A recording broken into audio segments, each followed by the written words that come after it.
Parce que vous risquez de vivre votre jour. Vous n'avez pas d'avenir en Christ. Ni dans son royaume. Écoutez. Amen. Je dis, Gédéon aussi est le plus petit de sa famille comme David. Lui aussi, il était en train de travailler. C'est lui qu'on envoyait travailler. C'est lui qui faisait les travaux pour la famille. Mais les autres étaient là. Et Dieu voit. Il voit votre travail. Amen. Il voit votre ardeur. Il voit comment vous souffrez. Amen. Il voit comment vous vous peinez pour la bénédiction de l'église. Il voit vos prières, comment vous soupirez, n'est-ce pas, derrière le rideau. Il voit. Amen. Les hommes ne voient pas, mais Dieu lui vous voit. Amen. Amen. Vous voyez, frère bien-aimé, Gédéon, frère d'homme pour l'ange, était un vaillant héros. Il subissait les injustices de sa famille comme David aussi. Mais frère, cela a provoqué la bénédiction, n'est-ce pas, sur lui. Cela a fait que Dieu vienne, n'est-ce pas, et fasse de lui le libérateur d'Israël. Amen. Amen. Et beaucoup de gens, frère, veulent la bénédiction aussi sans travailler. Non, Dieu ne peut pas vous bénir comme ça. Je parlais à un frère qui disait non, il est fiancé. Non, il veut se fiancer. Il dit Dieu va bénir. J'ai dit, je n'aime pas le Dieu qui va bénir. J'aime le Dieu, quand il bénit, comme tu as la foi qu'il va bénir là, moi je veux voir la bénédiction dans ma terre, parce que la seule que tu vas aller chercher ma terre. C'est ça. Amen. Amen. La seule est matérielle. Oui. On la dote. C'est ça. On ne la dote pas avec Dieu te bénisse. Amen, frère. Amen. Dieu te bénisse, ne dote pas la sœur. Même si c'est la fille du pasteur. Pasteur, que Dieu te bénisse, donne-moi ta fille. Non, il y a des lois aussi. Tu dois passer par la loi. Tu dois doter. Amen. Amen. Non, tu dois travailler pour être béni. On travaille pour la bénédiction. Vous savez, frère, le salut, Dieu ne te demande rien pour te sauver. Non, on ne paye pas le salut. Mais les promesses de Dieu ne sont pas sans condition. La bénédiction de Dieu est derrière une condition. Dieu a enlevé Israël, n'est-ce pas, de l'Égypte. Il n'a pas demandé leur avis. Il est venu, il a dit à Moïse, il va les faire sortir. Quand il les a sortis d'Égypte, ils sont au désert, le gars a même livré les conditions. Amen. Vous voyez, frère? Il les libère d'une loi pour les introduire dans une autre. Il dit, j'ai promis donner, j'ai même donné, mais voici pour vivre là-bas, il faut. Et quand vous n'allez pas vivre comme ça là, voici ce qui va vous arriver. Cela veut dire que tu peux recevoir la bénédiction de Dieu aujourd'hui. Parce que tout va bien. Dès que tu vas commencer à jouer, c'est-à-dire, je ne sais pas, les liens gauches, tu commences à jouer les liens gauches, tu quittes la position que Dieu t'a donnée. Il est capable de retirer sa bénédiction. Ce sera la bénédiction, mais il retire d'abord et garde. Hein? Il garde ça pour que tu n'ailles pas aussi lapider ça comme ça. Il a fait ça avec Israël. Quand Israël était avec lui, Israël était béni. Mais quand Israël s'est éloigné de lui, alors il envoyait des Madianites. Vous voyez, frère. Même ce message, quand dans le son du frère Junior Jackson disait qu'il fallait que les gens restent avec la parole, qu'ils soient attentifs à la parole. Mais dès que William Branham est parti, tout le monde regardait William Branham. Il le regardait partir. C'est pourquoi aujourd'hui, frère, les gens sont distraits avec la parole. Parce que le son vivant veut amener les gens à la parole. Mais comme il n'est plus là, nous sommes à la cour du roi plutôt. Non, Dieu lui tient à sa parole. Amen. Avant de partir, il nous a prêché des messages. Dieu tient à sa parole. Amen. Dieu tient sa parole. Cela veut dire que Dieu veille. Il veille si vous êtes dans la parole. Amen. Il veille si vous faites sa volonté. Amen. Il veille si vous êtes, si vous avez sa parole en vous. Il ne va pas s'aventurer comme ça. Non, il cherche ceux qui ont la parole. Amen. Parce que la profondeur, c'est la profondeur. Amen. Vous voyez, frère, dans le message, encore une fois, paragraphe 67, il dit, Samson a prié disant, Seigneur, que je meure avec l'ennemi. Quand il s'est rendu compte de ce qui se passait autour de lui, il n'avait plus Dieu, il n'avait plus de force, il n'avait plus de communion, mais il avait une possibilité. C'est qu'une réunion de prière puisse une fois de plus enflammer cela. Amen. Quand vous êtes oppressé, quand vous n'avez plus de réveil dans l'église, quand vous n'avez plus de communion, frère, seule la réunion de prière. Amen. Amen. Voilà. Il dit, seule la réunion de prière va enflammer cela. Voyez, alors, il a bien prié correctement que je meure avec l'ennemi. Mais nous voulons un réveil vivant avec l'ennemi dans le camp. Toi-même, tu connais l'ennemi que tu as introduit dans le camp. Toi-même, tu connais. Tu connais là où tu as laissé la parole. Tu connais, mais tu veux la bénédiction. Meurs d'abord avec l'ennemi. Amen. Dis, je vais mourir avec l'ennemi ce matin. Amen. Vous devez mourir avec votre ennemi, c'est exact. Vous devez mourir à votre ennemi qui vous a entraîné dans cette condition-là. Certainement, c'est quelque chose qui vous a entraîné là. Mourir avec cette chose, c'est vrai. Samson était disposé à payer le prix pour recouvrer la puissance de Dieu. Il a vu ce pourquoi il était suscité. Pas être un acteur, mais être un serviteur. Se maîtriser de sorte que la puissance de Dieu coule à travers lui. Dieu ne vous a pas suscité dans ce message pour venir chauffer les balles à l'église. Vous avez un rôle à jouer. Quand vous allez, n'est-ce pas, vous rendre compte que vous n'êtes pas là pour venir et subir la parole de Dieu, mais que vous êtes à l'église pour, n'est-ce pas, partager, communier avec Dieu, vous allez désirer le moment de réveil. Amen. Et vous allez faire comme Samson. Vous voyez, frère, vous allez dire à Dieu, je vais mourir. Je vais mourir à moi-même. Je vais mourir dans mon péché. Je vais mourir dans mon incrédulité. Parce que frère, le péché de l'église aujourd'hui, c'est l'incrédulité. Nous sommes trop incrédules. C'est nous-mêmes qui rendons notre Dieu impuissant. C'est nous-mêmes. C'est ta façon, c'est la manière que tu traites la parole de Dieu. C'est ça qui le rend impuissant devant, n'est-ce pas, certaines situations dans lesquelles tu te trouves. Amen. Gédéon se plaint devant Dieu. C'est ce que nous faisons aussi lorsque nous gémissons et pleurons dans nos prières. Vous voyez, frère, dans nos prières, nous gémissons, nous pleurons, nous disons à Dieu, où es-tu? Tu as dit que tu seras avec nous. Et même en nous jusqu'à la consommation du monde. Seigneur, où es-tu? Où es-tu, Seigneur? Je veux le Saint-Esprit. Où es-tu? Il est écrit que tu donnes le Saint-Esprit à celui qui te le demande. C'est écrit, Seigneur, je ne veux pas trop de choses, ce que je veux, c'est le Saint-Esprit. Amen. Le prophète dit, un homme qui est baptisé du Saint-Esprit a droit à tout ce pourquoi Jésus-Christ est mort sur la croix. Amen. Ça veut dire que si tu es certain que tu as reçu le Saint-Esprit, tu peux déjà commencer à réclamer.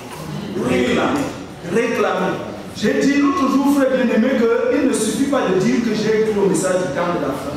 Si tu as pris le message du temps de la fin, que tu sais que tu es né de nouveau, c'est le temps pour toi de réclamer ta position. Amen. Parce que ça nous donne une position. Et la Bible nous déclare que la création tout entière attend avec Adam désir la manifestation du Fils de Dieu. Amen. Et les filles de Dieu que vous êtes. Amen. Amen. La création vous attend.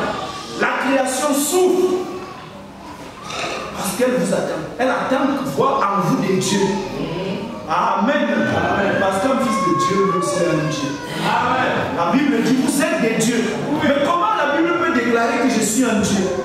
Alors quand je regarde moi-même, c'est moi qui tremble dans chaque situation, dans chaque problème, je tremble.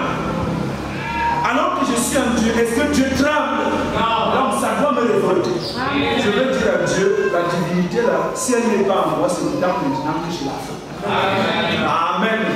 Et la divinité, c'est la parole de Dieu dans l'homme. La divinité, c'est le Saint-Esprit dans l'homme. Sans la parole de Dieu, en vous, demandez-vous, ne le recevrez pas. Amen. Parce que Dieu est, n'est-ce pas, petit devant sa parole. Vous voyez, frère? Bien. Vous savez qu'il arrivait un temps, même Gédéon n'était pas sûr quand il causait avec l'ange. Il n'était pas sûr de celui avec qui il s'entretenait. Il n'était pas sûr. C'est pourquoi il demande, si c'est vraiment toi, alors reste ici pendant que moi je vais apprêter le sacrifice pour toi. Il n'était pas sûr, il dit si c'est toi. Et il lui dit que comme tu dis que si c'est moi, alléluia. Comme tu dis que si c'est moi, je vais te prouver que c'est moi, je t'attends. Et je dis frère, Dieu est patient envers vous. Dieu vous attend toujours. Peut-être que tu as fait des années dans cette condition, dans cette situation, il t'attendait. Il est resté là, lui n'est pas parti, il t'attendait. Toi tu es parti, mais lui était là, t'attendant. Et ce matin, frère, ce qu'il a accompli avec Gédéon, il veut l'accomplir aussi avec toi. Amen. Au verset 18, il dit, je resterai jusqu'à ce que tu viennes. Amen. Et vous voyez, ce que Gédéon va faire, c'est quelque chose de dangereux par rapport à la période, l'époque qu'il va faire ça. Il y a une famille en Israël. Sa famille est la plus pauvre d'Israël. Mais qu'est-ce que Gédéon va proposer à l'ange? Je viens t'offrir un bélier. Il va aller tuer le bélier qui pouvait même, n'est-ce pas, aider la famille en termes de famille. C'est ça qu'il va prendre. Vous voyez, frère? Dieu veut aussi que nous fassions des sacrifices. Amen. Parfois, certaines souffrances qui nous arrivent, c'est des sacrifices aussi. Nous partageons cela avec notre Dieu, afin que nous puissions aussi régner avec lui. Amen. Et l'ange de l'Éternel n'a pas regardé à ça. Il n'a pas regardé qu'ils ne sont même pas riches. Il a pris cette offrande. Il a pris cela, frère. Amen. À partir de ce moment, frère, Gédéon n'a plus aucun doute. Quand l'ange n'est pas consume l'offrande et que maintenant il a la révélation que c'est l'ange de l'Éternel, Gédéon n'a plus de doute. Il ne se pose plus la question s'il peut aller vaincre Madian. Qu'il soit seul ou qu'il soit accompagné, Gédéon ne pose plus de questions à Dieu. Quand vous continuez à lire, il va prendre un grand peuple, peut-être 12 000 personnes, ou 120 000, je ne sais pas combien ils étaient. Dieu va lui dire, ils sont trop nombreux. Ils sont encore trop nombreux. Il faut les réduire. Gédéon n'a pas dit, mais les Madianites aussi sont nombreux. Il n'a pas dit ça. Il n'a pu poser des questions à l'ange. Dès que Dieu dit, il agit seulement. Dès que Dieu dit, il agit. Et vous aussi, frère, si vous êtes certain, si vous êtes conscient que ce message, c'est la volonté de Dieu pour votre œuvre, vous allez agir conformément selon la parole. Vous allez obéir, vous allez vous mettre en action et Dieu va accomplir de grandes choses avec vous. Pourquoi? Parce que, frère, vous faites partie de la prophétie de Malachi 4. Amen. Amen. Amen. Vous faites partie de cette prophétie. Et vous marchez dans la prophétie, frère. Soyez confiants. Restez avec la parole. Vous verrez, n'est-ce pas, la main de Dieu sur vous. Amen. Que le Seigneur vous bénisse. Amen.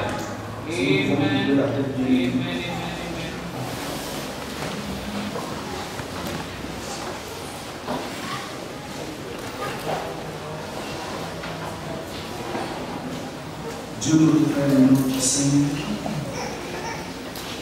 ce matin nous sommes conscients que tu es Dieu et que tu es vivant au milieu de nous, que tu as accompli ta promesse. Tu as dit tu seras avec nous et même en nous jusqu'à la consommation du monde. Éternel, pendant un temps, nous nous sommes sentis seuls. Nous avons pensé que tu nous as abandonnés. Les problèmes qui nous arrivent, les situations dans lesquelles nous nous trouvons, nous avons pensé que tu nous as oubliés un moment. Mais Père, ce matin, tu viens nous rassurer que tu es là. Que ce que tu attends de nous, c'est que nous t'appelons sur scène. Amen. Et de Dieu tout puissant. Chacun de nous a un problème. chacun de nous veut voir que tu es Dieu encore ce matin. Que tu n'es pas seulement Dieu au temps de William Branham, au temps des prophètes, mais que tu es le même ici ce matin, Seigneur. Nous voulons voir ta main puissante. Nous voulons voir tes miracles. Nous voulons voir l'Éternel. Nous voulons te voir agir dans nos vies. Nous voulons voir nos vies changer. Nous voulons voir les conditions de nos vies être changées, Seigneur. Car tu nous dis, quand tu visites un peuple, quand tu visites un homme, tu changes son nom. Tu changes son histoire. Et ce matin, tu nous as parlé. Nous voulons simplement être comme Gédéon. Nous voulons être comme celui-là qui était à la piscine de Bethesda. Nous voulons être comme tous ceux-là, Éternel Dieu, qui ont obéi à ta parole. Et ils ont vu, Éternel Dieu, la chose s'accomplir. Je prie, Père. J'ai parlé à ton nom. Certainement, mon frère, ma soeur s'attendaient à toi. Ils sont venus, ils avaient des problèmes. Ils voulaient te rencontrer. Je crois de tout mon cœur que tu as parlé dans son cœur. Je prie, Éternel, qu'il lui soit fait selon son attente. Amen. Et qu'il lui soit même fait au-delà de ce qu'il attendait, Seigneur. Car tu l'as fait un jour avec un homme. Oh Dieu, David, Samuel, Salomon est venu dans ta présence. Oh Dieu, et tu lui as demandé ce qu'il voulait. Il a prié, Éternel Dieu. Il a demandé que tu lui donnes la sagesse pour conduire ton peuple. Maintenant, lorsque tu as exaucé à sa prière, tu lui as donné au-delà de ce qu'il attendait. Qu'il en soit ainsi pour chacun d'entre nous. Alors que nous prions dans le merveilleux nom, le nom qui a prévalu, le nom éternel derrière lequel nous avons toutes choses, parce qu'il a dit en son jour que le Père ne lui refuse jamais. Il a dit jusqu'à présent, vous n'avez encore rien demandé. Demandez pour que votre joie soit parfaite, Seigneur. Oh Dieu, nous voulons être dans la joie ce matin. Accorde-nous, oh Dieu, au-delà même de nos supplications, car nous nous demandons dans le merveilleux nom de notre Sauveur, notre Seigneur Jésus-Christ. Amen. Amen.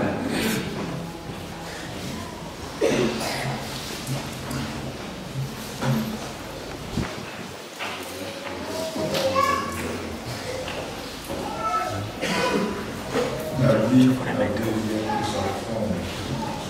Le pays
Nous voulons ce matin nous remettre à tes grâces, te prier au Dieu,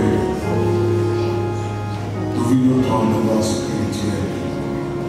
Nous voulons remplir dans tes grâces et te suivre dans le combat, car c'est toi qui combats pour nous. Parce que quand nous avons la victoire, c'est ton nom qui est glorifié, Seigneur. Et notre frère, Père Dieu, on parle de ces choses, Seigneur.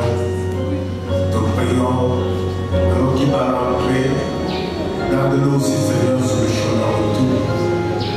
Et nous qui allons être, Seigneur, sois avec nous. Te prions, Seigneur. Exauce mon Père. Sur le nom de Jésus-Christ. Nous prions le nom de Jésus. Amen. Amen. Amen. Quelqu'un peut saluer son frère, sa soeur. Le Seigneur vous bénisse, frère. Le Seigneur vous bénisse. Le Seigneur vous bénisse. Rappelle à notre programme, n'oubliez pas, à partir de vendredi, on va le reprendre ce programme lundi. Dès vendredi déjà, nous sommes dans le programme de prière. Nous allons faire une là-bas derrière, faire une, vous mettez la programme à la sortie. S'il y a des visiteurs, Dieu vous bénisse tous, vous êtes mon frère. Allez dans la paix, que Jésus vous bénisse tous. Amen. Amen. Amen.